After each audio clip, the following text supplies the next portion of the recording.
Good afternoon. We'll jump right in. And I'm Arne Duncan, and I have an amazing brain trust here that you're going to hear a lot from, and I have a chance to ask them some questions. I'll give maybe 3 minutes of quick context for the work we're doing and why. Then we're just going to have a conversation. We're always very real. We're sometimes a little raw, and that's just for me. It's so important that we be honest and authentic on what's working, what's not, and why. So context for Chicago and why I do this work.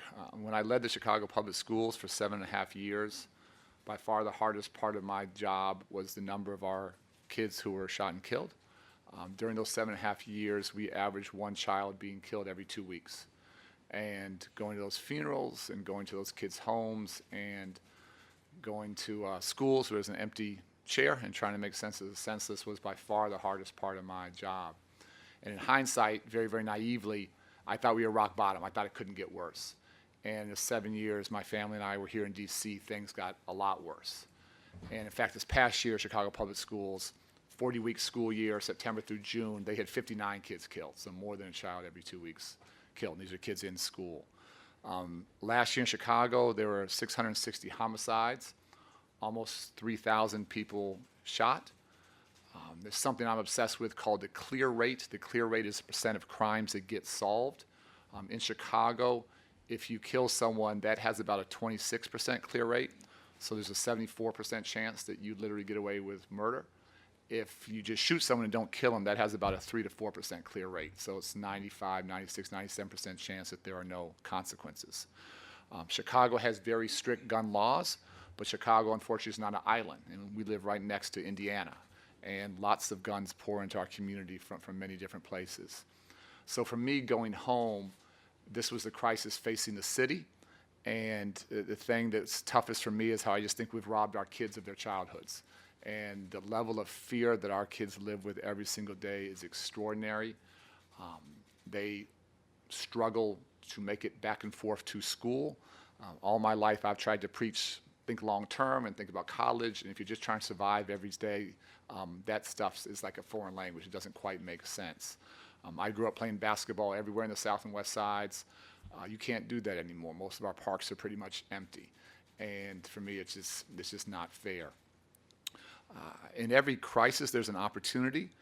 For me, as I started to sort of think about what to do returning home, there are two parts of the opportunity that really attracted me. One was that things are so violent, things are so bad that many of our guys are looking to change, looking to do something different, looking to get out of the street life. And two, there's a myth that folks selling drugs are making tons of money. Some are making some, but a lot of guys are risking their life, getting shot at, police are chasing them, and making next to nothing. And so what we started 16 months ago with a cohort of guys on the far south side in the Rosen Pullman community. And we found guys who were most at risk of shooting or being shot, which in Chicago, that's 75 to 80% are young black men, 17 to 24. And we hired them. And we've worked in a cohort with them, building a brotherhood, building a camaraderie. Candidly, some of our guys were shooting at each other prior to that. We had to work that through early on. We do hard skills, we do soft skills, we do trauma care, we do substance abuse. A lot of our guys have gotten high school diplomas. You'll hear about that. 2 of our guys are in college now. And our goal is to keep them with us for roughly a year and then spin them off into legal economies, just trying to provide a pathway from the streets, and violence inevitably starts there, into the legal economy. We started that in September. We started working with Mr. and Mrs. Jones in March of 17. So they've been working with a group of guys for almost a year, and so it's sort of a good time to sort of reflect. And I'll just sort of stop there and just jump into the conversation and just go right down the line. And I don't say this lightly. I always say Mr. and Mrs. Jones are walking saints. We have 6 cohorts of guys now, 3 South Side, 3 West Side. The first one, we have a small team. We did it ourselves.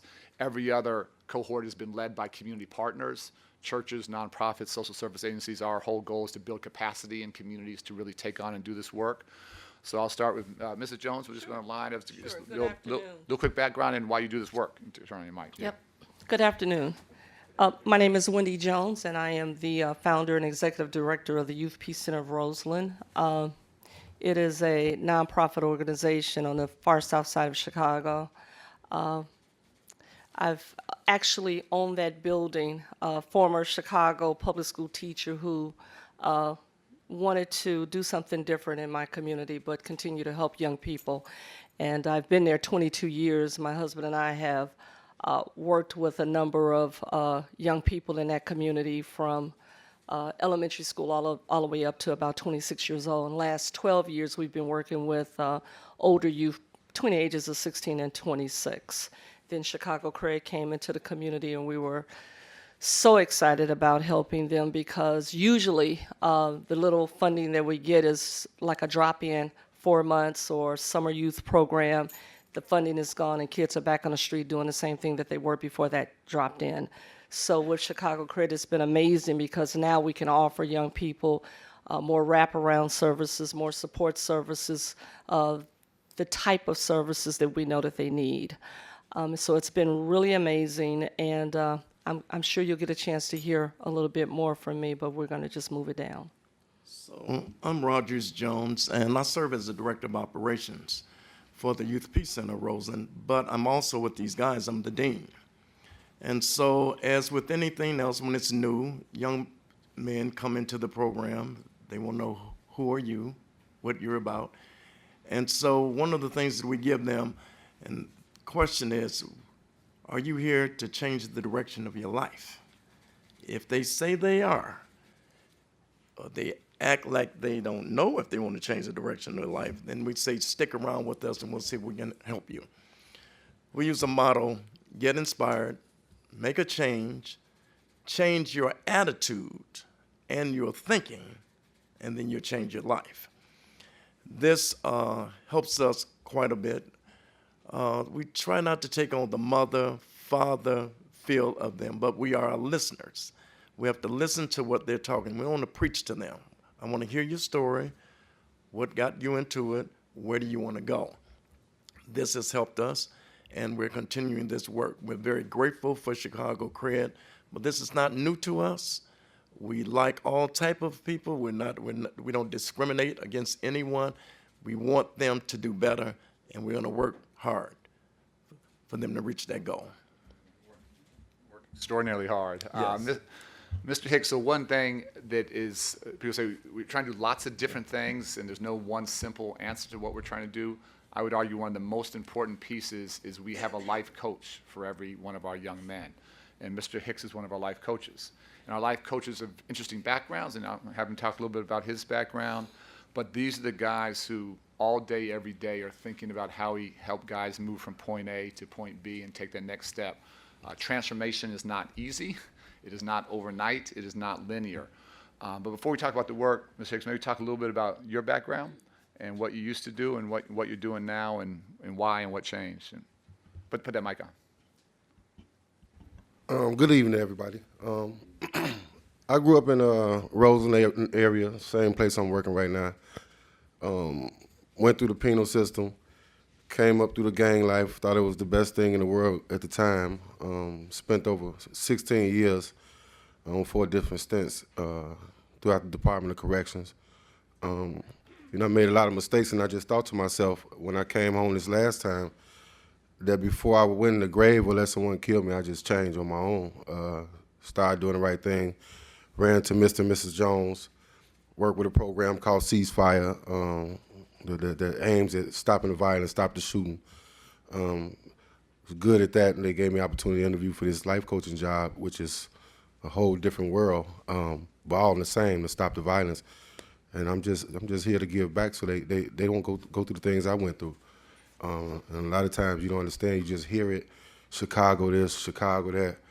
It's bigger than the words you hear. It's actuality with us. Whether it's gun violence, it's almost like music to your ears every night. So I'm just here to help these little guys, and found a little love for most of them. And we just striving and struggling with them till they get to the point where they can make things happen. Take a minute. You grew up around guns, using guns, loving guns. Talk about that. Yeah, I wanted to shoot everything up, man. I'm gonna be honest with you. If you wasn't throwing up the pitchforks, wasn't from my hood, it was gonna happen for you. Didn't care who you was with. Don't care who you can go get, or what you can go get. It was a sense of invincibility. I came around guns real early, like 12, 11 years old. I'm doing shootings, running in the house. My mama don't know what's going on until eventually the police start running in behind me. So I think it's more of like an face. It's an addiction. We look at a drug addiction, but guns is an actual addiction out there. It's just by hearing the shots alone, some of these guys get enthused, and it's hard once they get enthused by shooting. It's almost like New Year's. You hear it every day. Oh, I want to be the shooter. I want to shoot. And once they become addicted, you got to find the right drug and the right system to get them away from that addiction. And that's what we're doing through Chicago CRED programming, job awareness, just teaching them competency. So, you know, and I'm happy to be a part of it. You got locked up not a couple times, but 4 times. And what was different the 4th time from the 3rd time, from the 2nd time, from the 1st time? What made you decide it was time to actually do something different? I'm trying not to. Well, I was trying at this point not to become an armed habitual. So I got 2 Class X's in my background. Just to give you a little insight on that, I don't know how y'all lawyers here, but if I was to get into another problem, I have 25 years minimum to start with, and I don't want to go that route. The 60-30 was enough. The 85% is another thing. And to break it down in a nutshell, I think that kind of like deterred me. Because your friends ain't your friends at the end of the day. When you're in trouble, you're going to go calling for mommy and go calling for your relatives. So, and it's rough. Cook County Jail, it's rough. It's real rough. And we're dealing with an actual gang life that has no laws to it anymore. You know, when I came up, doing a GD through the Larry Hoover, I'm sure you heard of this name before. We had laws and policies with certain things I couldn't do. I couldn't be outside on election day selling drugs. I couldn't not be in school. I couldn't even sell drugs without somebody letting me know it was okay to sell them. So right now it's no unity, no law, no structure. But these guys are still representing something or going to war for something that was already going on before they was born. Most of these guys is 23, 24 years old. They battling stuff that happened 30 years ago that they carrying on through the legacy of their neighborhoods. And go to Damien. Maybe just talk a little. Ask all 3 guys. Just talk a little bit about what you're doing before a year ago and what you're doing now, and we'll start there. Just give a little background of what you used to be doing. Hello, how y'all doing? I'm Damien Flunder. About a year ago, I was really doing a little bit of everything. Yeah, I was really doing a little bit of everything, like shooting, selling drugs, police steady kicking in my grandma's doors. I'm steady going back and forth to jail for just dumb stuff, really stuff over nothing, like you said, Hicks. It's just stuff from a long time ago. We just still carrying it on through the legacy. It's really, at some point you gotta realize that you're getting older, and it's just time to grow up, especially when you got kids. I got 2 daughters, so I've been shot up, stabbed, in jail. I just did a year and a half.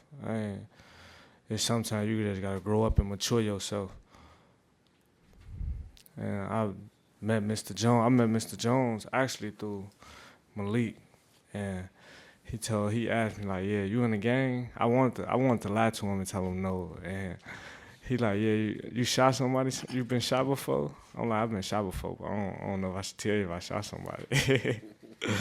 So he told me to come down the next day. I met him. I stuck with him. He was real cheerful. He was real cheerful, cracking jokes. He was somebody real comfortable I could be around. I stayed with it. Every meeting we had, I stayed up with it. Then I started getting my high school. They put me in school to get my high school diploma. Honestly, I didn't think I could get my high school diploma. I dropped out of school at like sophomore year. We was in war real bad. It was school. That was the last thing on my mind. I ain't gonna lie. But they helped me get my high school diploma. That's when I really, really got motivated and dedicated to it and real reliable. Like, he can ask me to do anything. I'm gonna do it. Like, I'm a real reliable guy. So I say they helped me get my OSHA card, my food sanitation license, my driver's license. I didn't think I was gonna never get that either. So, yeah,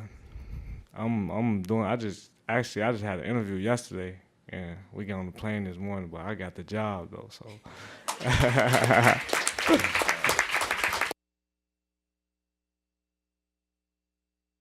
We did not plan that, but that worked out great. And our goal is, from their cohort, our goal is to spin guys off when they're ready. So they actually have guys now already working full-time in construction. They have a guy working in a law firm, and it's Cold Stone Creamery came in with an offer, and he'll start there soon. And again, everyone's path is different. Some guys might be with us 8 or 9 months. Some guys it might be 15, 16 months. And again, there's no straight path. Malik, what were you doing before? What are you doing now? What's the program been like? What's worked? What hasn't? But talk about maybe before last year. Pretty much what I was doing a year before the program was, I basically was out of control. In and out of jail, selling drugs, catching cases. It was completely out of control. And once I got into the program and began to start making a change, things start to begin to come easier to me. You know what I'm saying? Like, before the program and before, first off, Mr. and Mrs. Jones, that's my godfather. You feel? That's my godmama.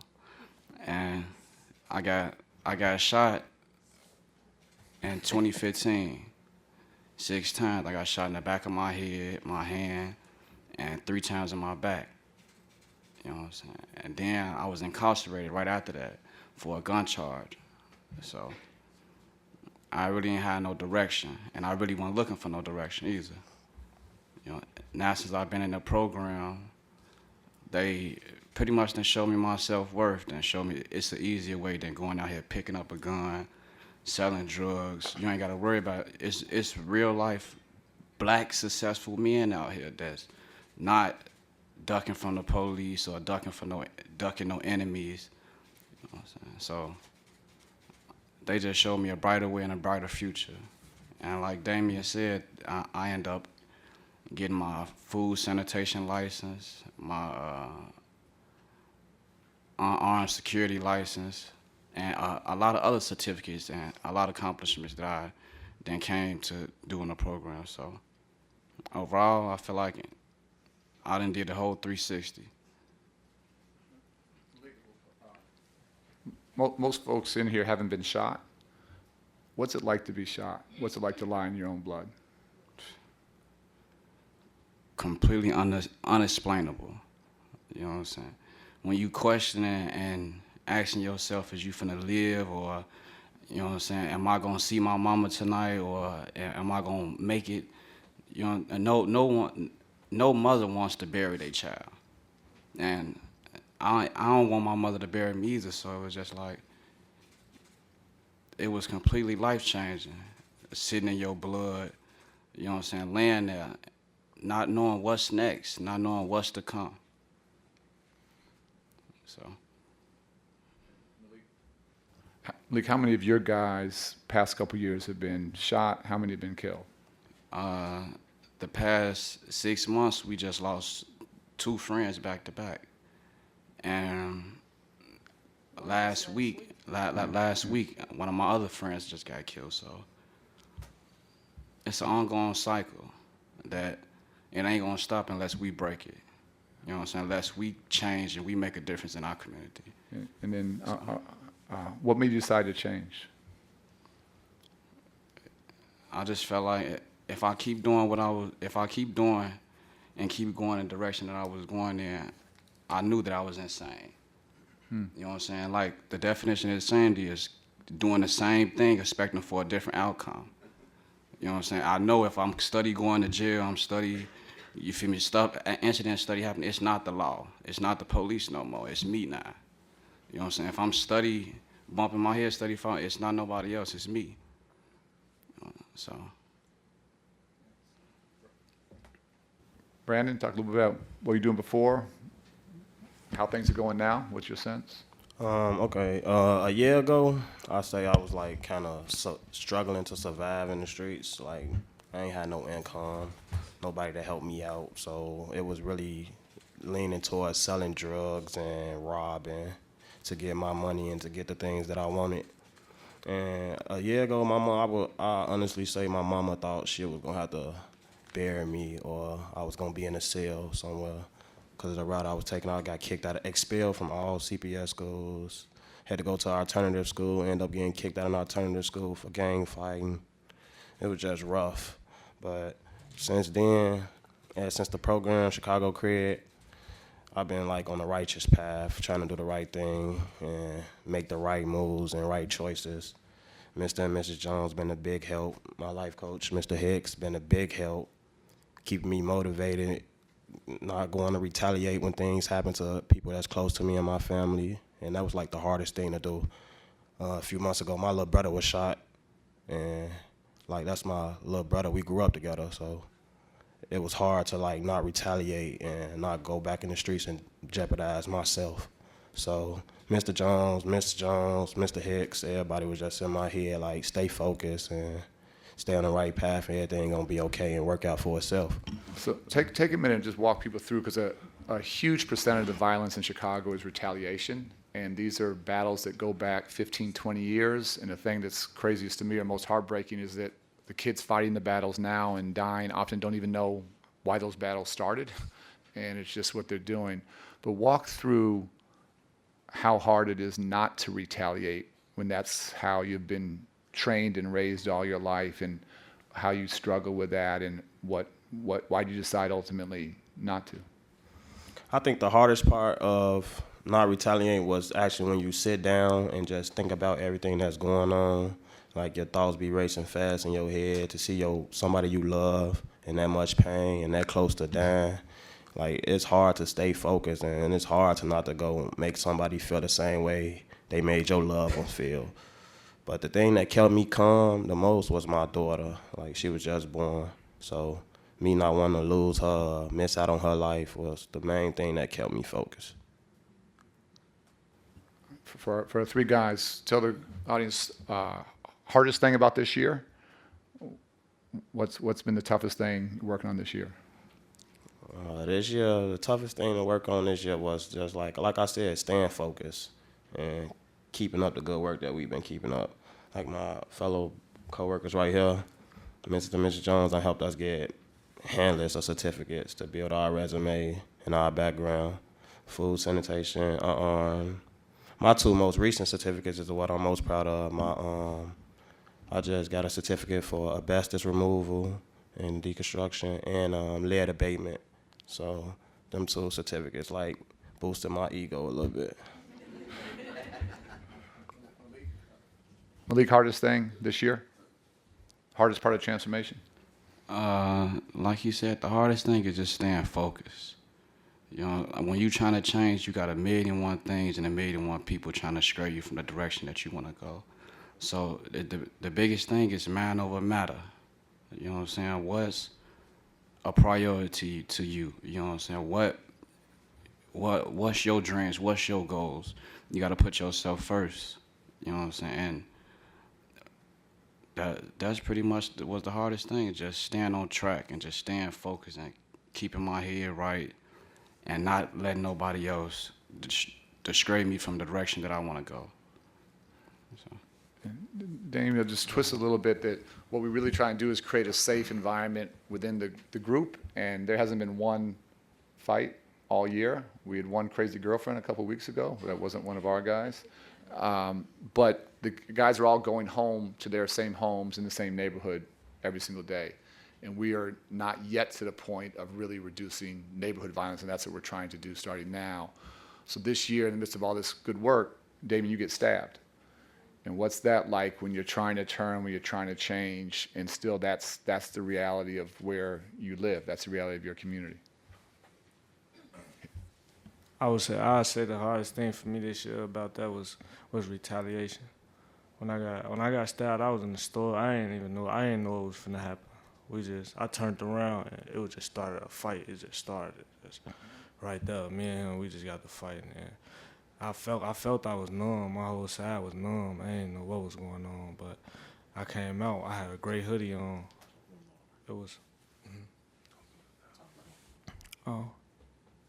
When I came out, it was my gray hoodie. I had a gray Nike. It was new too, so It was full with blood though, so I'm trying to see. I was trying to get to my grandma because my grandma RN, so I'm thinking like, okay, she gonna patch me up, and I'm just finna go kill him. So that's the only thing that was going through my head.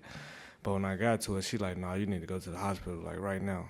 I called the ambulance. I ain't even called the ambulance. I drove myself. Matter of fact, I drove myself to Roseland Hospital. Then they transferred me to Christ because my lung was punctured. So. The hardest thing I say was retaliation. Like for something to happen to me, like I felt that was kind of crazy.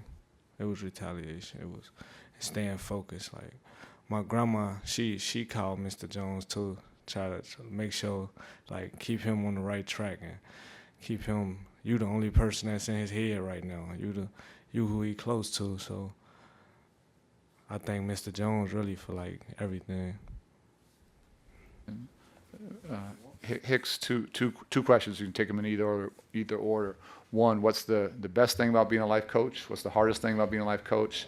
And then I go back to Cook County Jail every month, and we recruit guys who are coming out of Cook County Jail to come into our program to sort of try and stop the cycle. And 2 times ago, Hicks came back with me. I want to talk about life coaching part first, and then maybe what it was like to go back to a place where you had spent too much time. Life coaching. Life coaching is it's not the easiest job in the world. Far from it.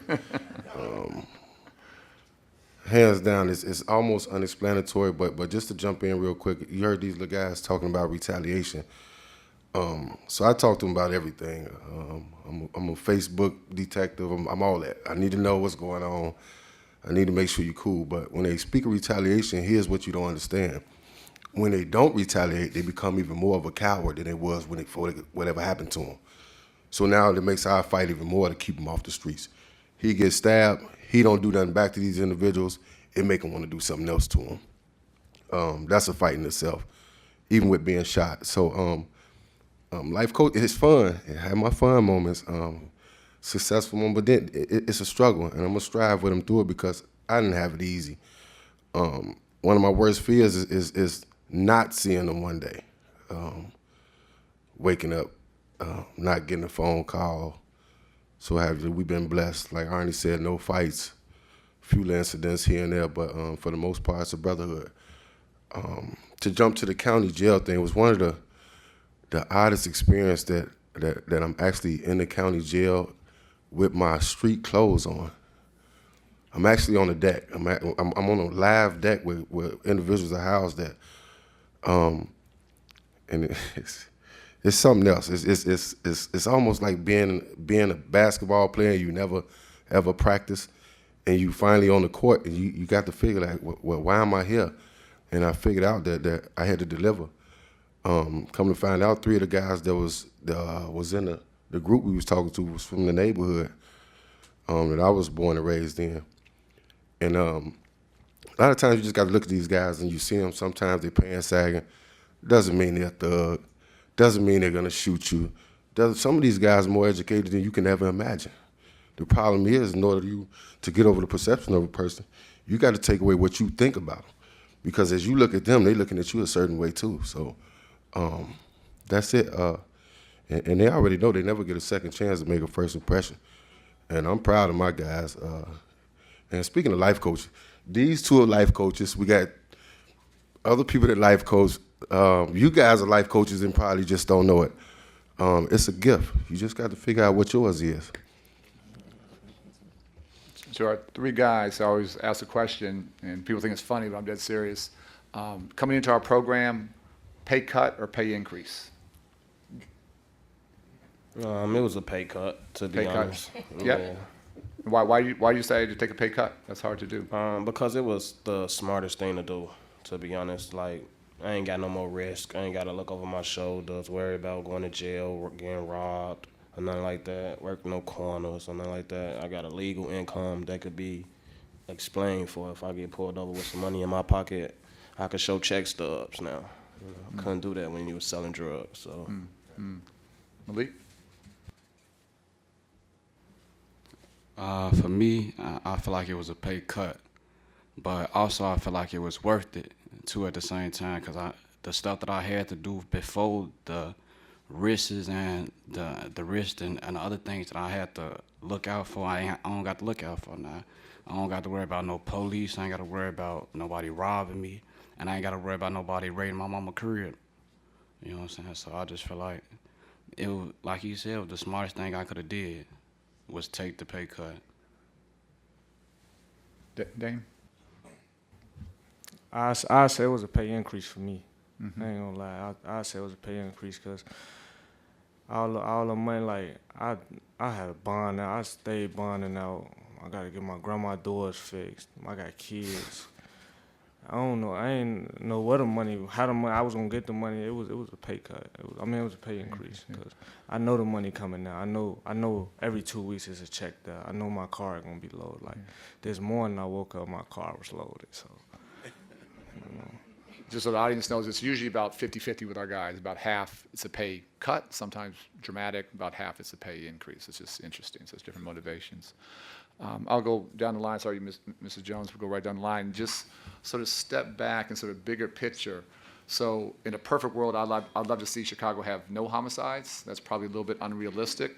So what I keep saying is I just want Chicago to be more normal, not such an anomaly. And just to give you a sense of what an outlier, how insane it is right now. Chicago is, as you guys know, is the third largest city in the country.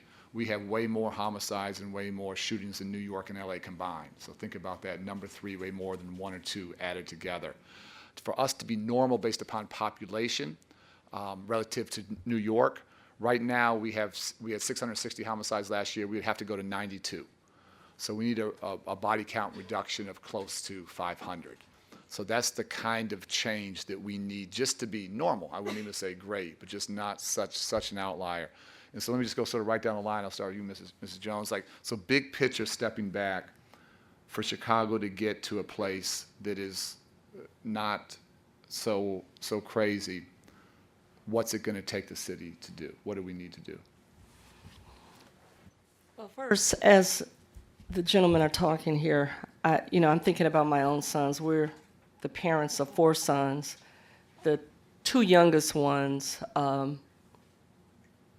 have never walked to a corner store, didn't really know friends on their blocks because it was just dangerous. And this community that we're talking about, Roseland, is a predominantly African-American community that I moved into years ago. And my family was like the first black family on the block, so I've watched it change. Went to high school, went off to college, came back, put my business there. I'm committed to the community. I think it's really important. It's so easy to just move away. But I just committed, just wanted to stay there and see this thing turn around. And when I think about what's hard, it's more than just reaching the young men. It's like we have to do like a holistic approach almost, because what make young men do this? They're not just waking up in the morning and saying, you know what, I think I want to shoot somebody today, or I want to sell drugs today. There's a lot of dysfunction. And at the end of the day, I think that these young men and the other young men that live in the community want the same thing your sons and daughters want. They want a healthy life. They want to feel safe, and they want to be successful. And I think these guys are showing that, if given an opportunity, they can turn their lives around. I think a lot of African-American communities across Chicago, there's a huge deficit. And we're trying to fill some of that with great programming, people that care, and opportunity. So I think it's going to take a lot more opportunity from organizations like Chicago CRED, and Chicago CRED having the resources to change more lives, to be able to touch more young men. And I think that that's a way that we could have more success. Yes. Mr. Jones, how do we take this down at scale across the city? Well, I think one of the things that I try to do and encourage other young, not only young people, but people who are older, like myself. Young people, you have to really take a look at them and start listening to them. I used to preach all the time, don't do this, don't do that. You have to listen to their stories. I'm listening to these young men right here. I know who they were when they first came into the program. I knew some of the things they did. That did not scare me. I'm not scared of that. I thought they came in the program because they wanted some help. It's a great honor for them to come into the program and get a high school diploma, something they wanted. They accomplished something. A lot of young people in our community, they don't finish. But it's not because they lack the intelligence. They lack someone pushing them. And I think that when we look at ourselves and we think if we come from nice homes or we didn't have our children to not go to jail, it's up to us to step back and say, let's help somebody else like somebody helped us. Somebody helped me to go to school. Somebody helped me for a job. I can't look at these young men that come into our program and turn my back on them. That's not fair. Some of their circumstances were not the same, and it's important. When I see them sitting here on this panel at the Brookings Institute talking to you, expressing themselves, they're not scared. They're telling real life stories. These things really happen in their life. But what makes me feel proud is that they have accomplished things. They've got certificates. They feel good about themselves. They got a haircut. They're smart. They have some money in their pocket. They're hungry. All of these things they do. And I'm very proud. And I think that we have to look at ourselves once more and say, you know what? Let's help organizations like CRED. What can I do to help other young people? And I hope that you will take this and help us, help others. Hicks, how do we take it down? I'm gonna jump out. I think we need to start focusing on some of these at-risk young women. Everywhere you go, every city, every state, at-risk young men, at-risk young men. You don't realize that these men are at risk because they feuding over the same woman. I'm just being honest with you. You got rival gangs having a baby by the same woman. Unplanned parenting. I just think we focus a lot on the young men. The system already got a chokehold on them. And I mean a noose, a chokehold on them. So they already walking in fear, scared of the police, whether you got a check stub or not. He's still wondering, is he still gonna bother me from a year ago when I was out there bad? So even with the ops, what they call them, the rival gangs, them guys don't care that they got a job now in the program. They don't care about none of that. They don't care about none of that. We flew all the way here to Washington. We could be anywhere in the world, but we here with y'all. Anywhere. We came here to see y'all, to deliver. Start focusing on some of these young women. Dane, answer either question. One, how do we take it down at scale? Or two, similar, what do you want this audience, and we're going to open it up after these three for your questions. What do you want this audience to know or think about walking out of here? I would say, I'm going to answer the first question. I say more programs like Chicago CRED, because now the generation now, they only joining gangs for protection, a sense of belonging, and protection, sense of belonging, and a lack of role model. Like Chicago CRED, when I came in, like I kind of got like role model from my life coach and Mr. and Mrs. Jones, even though she a woman, but she's still like a role model because, yeah. So I would say just more programs like Chicago CRED.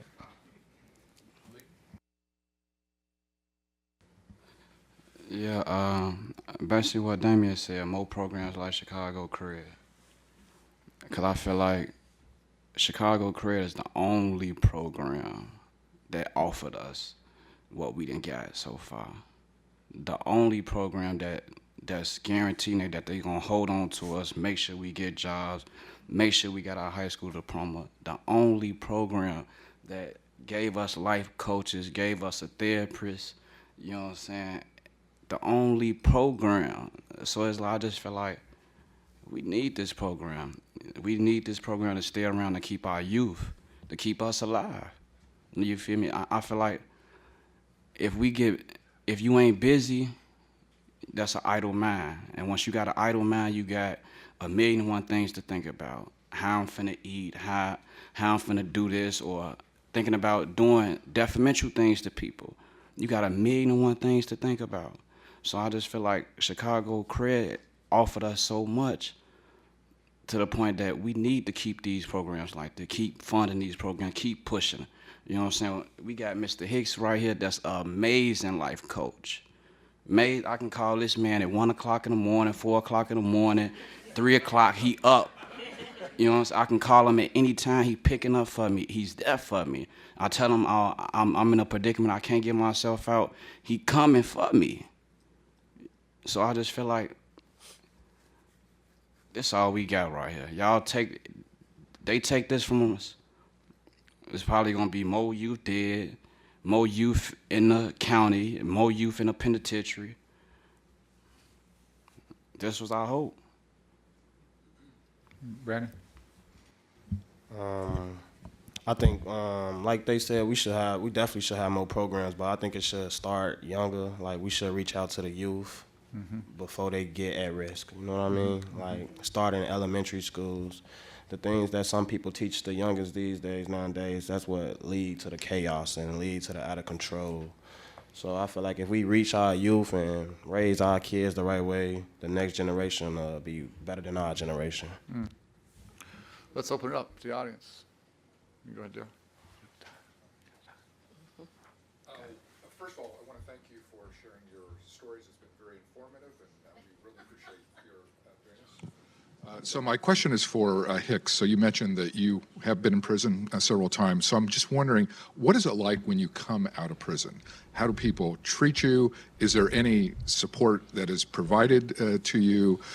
Is it basically impossible to get a job when you have a prison record? How can we do a better job helping people come out of prison?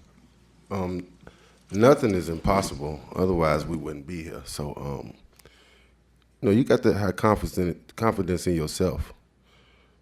Coming home from the penitentiary or the county jail, you already done missed out on something.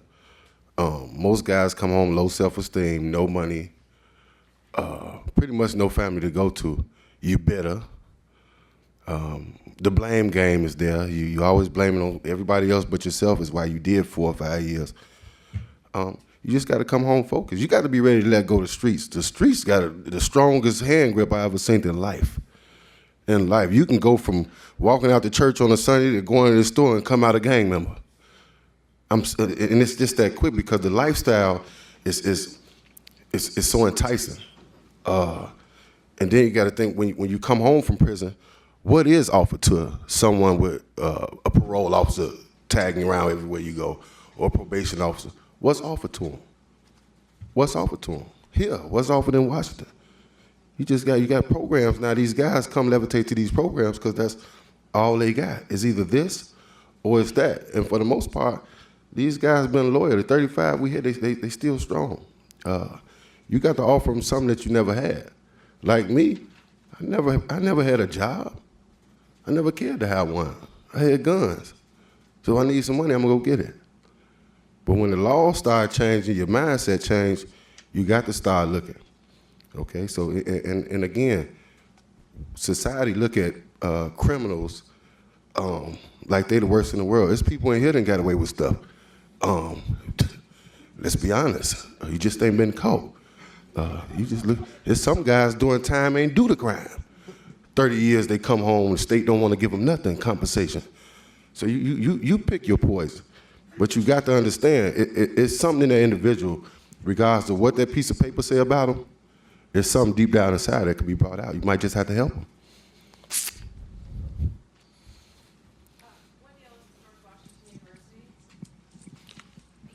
Hi, I have a question. You made a very poignant statement, and you're talking about the streets not wanting to let go. But the experiences that all of you have get under the skin. And so my question to you, all of you who are running the program, what are we doing to not only just provide the help from, education and economic mobility, but also the healing that has to come with the traumas that have been experienced from the violence that all of them have experienced or been a part of? So we're very fortunate to have an amazing psychologist on our team. Our guys also have CBT, which is cognitive behavioral therapy. We do a lot of circles. And so we do have a team of very qualified people that are addressing the trauma with all of our young men. And it's just a part of the program and a very important piece. I would say quickly, we're doing a ton, and I promise you we're not doing enough. And people talk about post-traumatic stress disorder. This is current. This is present. This is every single day. And for some of our guys, it's been since birth. So this stuff is deep. We do that. We have our guys write autobiographies, tell their stories, which is very tough and extraordinarily powerful and healing. But we're doing as much as we can in many areas, and no, we're not doing as much as we should. If I can just say, I just want to touch on what Arne said. We had a wonderful program where the guys actually wrote memoirs, and it was truly an amazing way for them to unload that trauma. And then we had a reading. They were able to read their stories, and they were so powerful. And it was healing as well. I wish we had brought a sample to read, but definitely a great part of our program. If one of you wouldn't mind just telling us about your trauma journey, I would really like to hear about that, your healing process. Malik, I'll put you on the spot. It's like I can't even really explain it to y'all. Being shot 6 times, and I got shot in the back of my head, my hand, my back, my arm. So it was, and to top it all off, it took me a whole year to get back completely to what I was. So it's like the trauma and the waking up in the middle of the night. I still don't sleep good all the time. You know what I'm saying? So it's like I can't really tell you how it feel. You know what I'm saying? Like you just have to be in my shoes to experience it. And I wouldn't want nobody to experience it. If you experience the pain that I felt, wondering was I gonna come home to my mama? You know what I'm saying? And what made it so bad, my son was 4 months, and I had another girl that was 6 months pregnant with my daughter. So my kids wouldn't even would have knew me. You know what I'm saying? I wouldn't have been nothing but a figure of my kids' imagination. They wouldn't have had nothing but a picture to show this how my daddy looked, or they wouldn't have had nothing but stories. So the trauma, can't sleep, not eating, wondering who, if this person is that person, I can't really explain it to you. You know what I'm saying? But one thing I can say, they gave me you know what I'm saying? They gave me an outlet. As far as like they said, we have a therapist, we got life coaches, we got people that's here that's trying to help us heal. You know what I'm saying? But I basically have to heal at my own pace.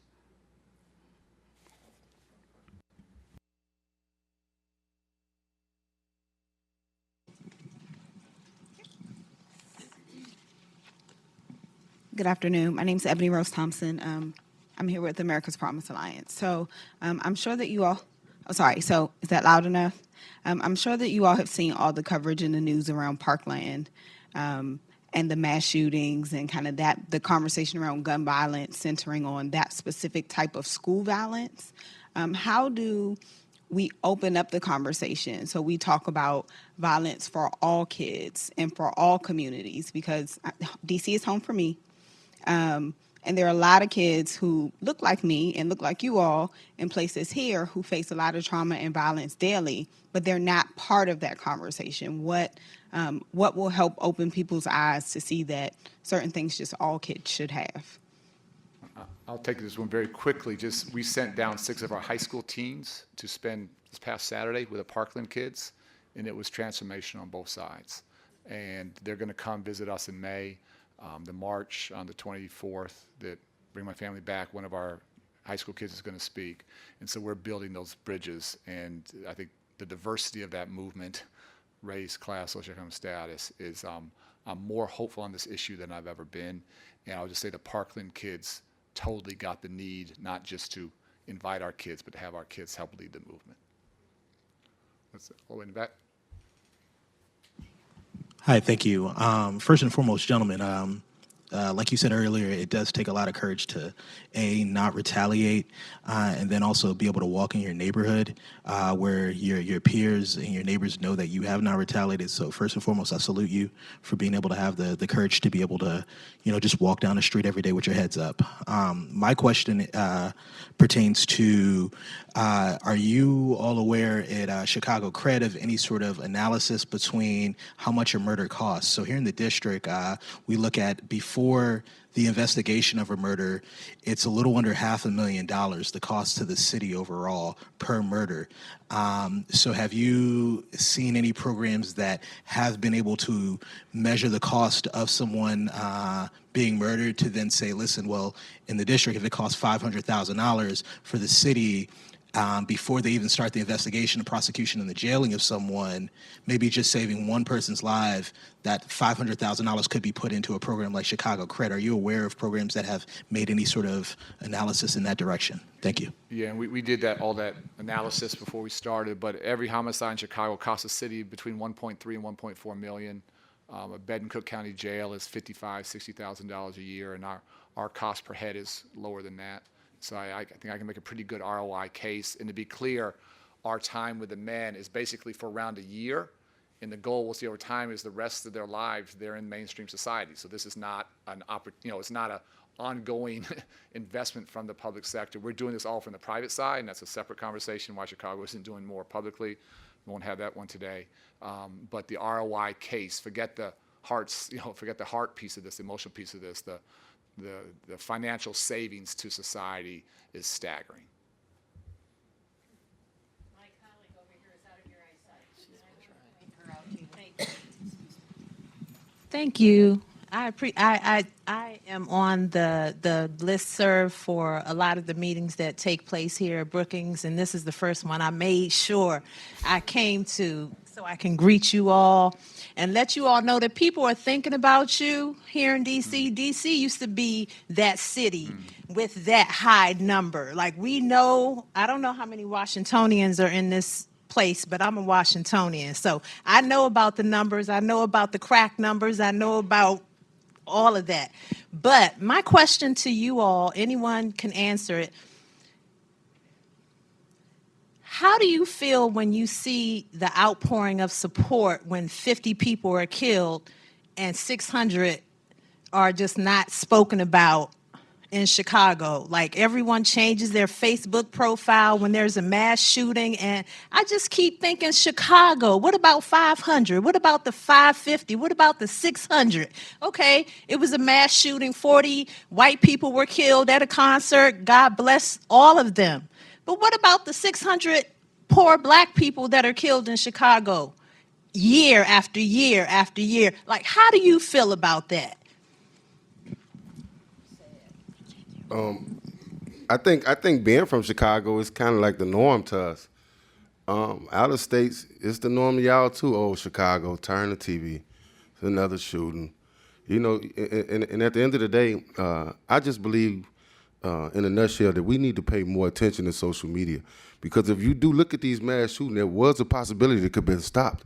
Had you looked into this social media or looked into this text or looked into that, we overlook the smallest thing and then it becomes huge. So as far as Chicago, we of course we sick of it. I'm sick of hearing Gatlins with all. We got a funeral home that literally got a drive-through. You do not have to get out your car. You can drive like a Burger King. You want to see your partner? Pull up, roll your window down, look, and keep going. So I mean, who getting the money? The people selling the caskets, I'm sure they don't have a problem with it. It's just us. They not the ones getting put in the casket.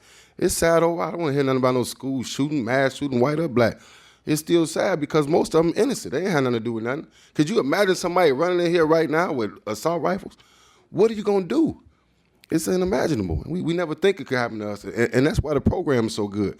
Because we don't got guys that just think they're invincible anymore. They may have came to the program thinking they were invincible, and then they started thinking, you know what, I do have kids. I can do something better. And that's what everybody got to do. Sometimes you got to look within that mirror. That mirror mean a lot. That mirror you look at every morning, don't wash your face only. Talk to yourself. Talk to yourself.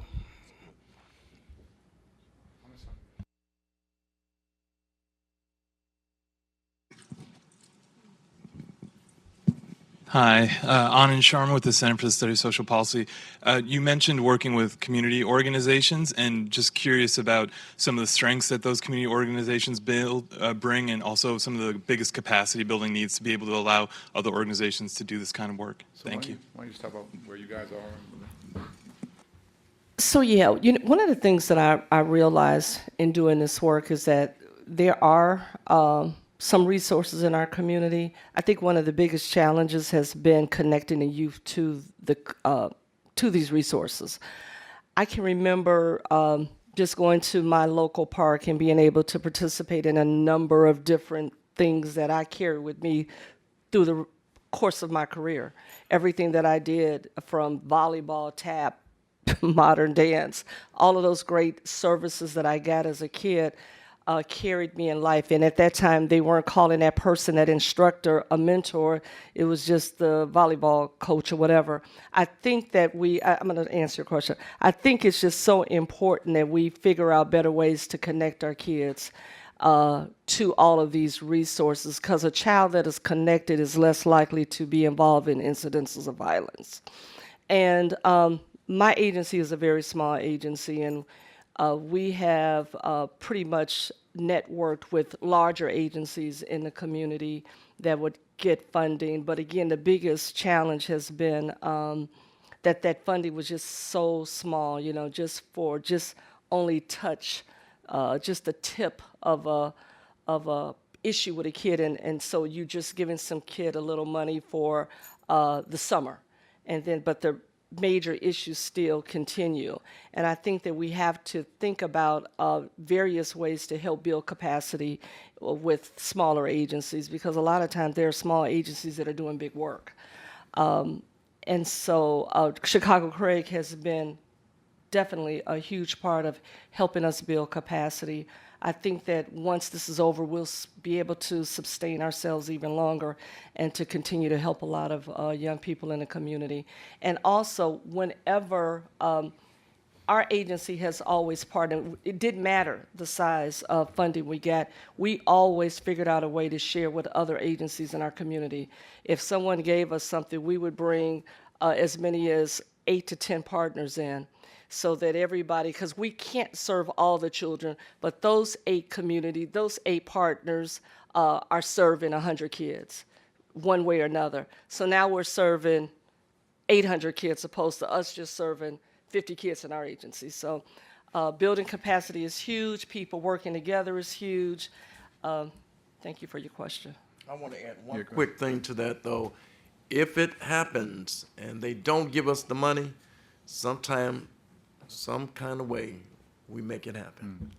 It's the work. We're dedicated to this work. Or you do it without the money. Exactly. And we have. Right. I know we have to close. We could talk all day here. Just 3 quick final thoughts. First, I always say programs don't change lives, it's relationships. And it's not just these 3 relationships towards the other 3.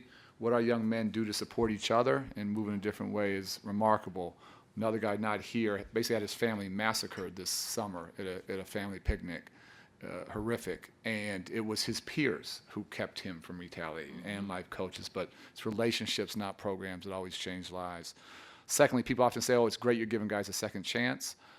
I think, honestly, for many of our guys, it's a first chance. And they're making a rational choice now because they never had other better rational choices. No one has to work with us. No one's assigned by the courts or probation officers. For every cohort we have, people say, how do you find guys? We have massive waiting lists. What's your waiting list right now, the next group? About 75 people. Looking to get in. We have another one of our cohorts has 168 in the waiting list, and we're trying to scale fast and reach a lot more guys because they're looking to get help. And the final thing I'll say is, I think you guys feel this today, that these guys aren't the problem in Chicago, they're actually the solution. And I'm actually wildly optimistic about where we're going to go as a city. And us here are going to try and do our little part to help, but it's going to be these young guys putting down their guns, talking to their friends, bringing in the next group that ultimately is going to lead the city to a wildly different place. And I can't prove it. We'll come back, but 4 or 5 years from now, I'm convinced as a city we're going to be dramatically better. And it's because of their leadership. Please give them a round of applause.